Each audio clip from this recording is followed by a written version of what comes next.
Hi, I'm James, and my science fair presentation this year is about which type of dog foods are ants more attracted to. First off, my rational literature view. This research could be important scientifically because it can show that ants are attracted to meat, which are more natural compared to chemicals which are artificial. $36.9 billion worth of dog food was sold in the US in 2019 according to this website. And according to this website, it states that 81% of dog foods can have a BPA-based coating, which is a chemical commonly used in commercial foods. My question or problem observed in hypothesis or engineering goal was,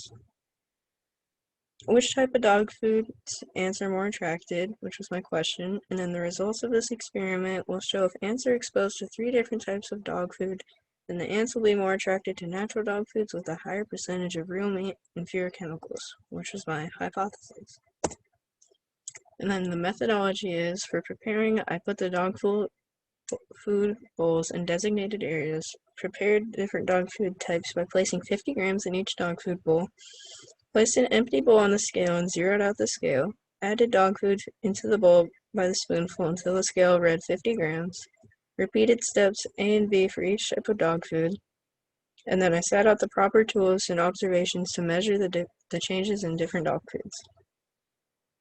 And then for experimenting, I placed the large containers in the designated areas, placed dog food 1 in the middle of the tub, added 10 ants by pouring from the container, left dog food in contact with ants for 15 minutes, observe and count how many ants go to the dog food, carefully remove dog food 1 dish with any ants that are in the dish, immediately double bag the ants and the food, count the remaining in the container and add more if needed for the total amount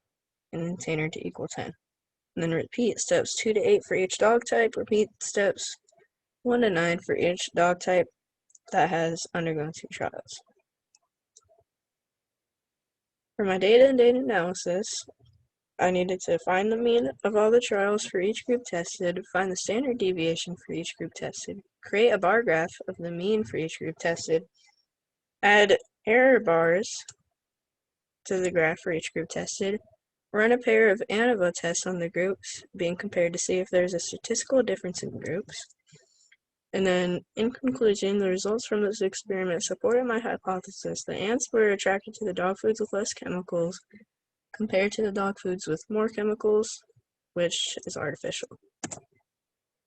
And then for obstacles, limitations, and assumptions, not all the dog foods were the same shapes, so that could have resulted in them wanting to go to different dog foods. And then